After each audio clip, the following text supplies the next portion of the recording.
Момичето с драконово сърце е фантастичен тин роман за вълнуващо приключение, дракони, феи, шоколад и едно безстрашно момиче.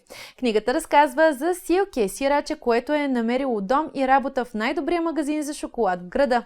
Силке е майстор в разказването на истории и използва уменията си, за да рекламира вкусните шоколадови бомбони в магазина. Сега дарбата й да борави умело с думите привлича вниманието на влиятелната принцеса, която иска да я използва като шпионин, когато мистериозното и опасно кралско семейство на феите обявява, че пристига на посещение.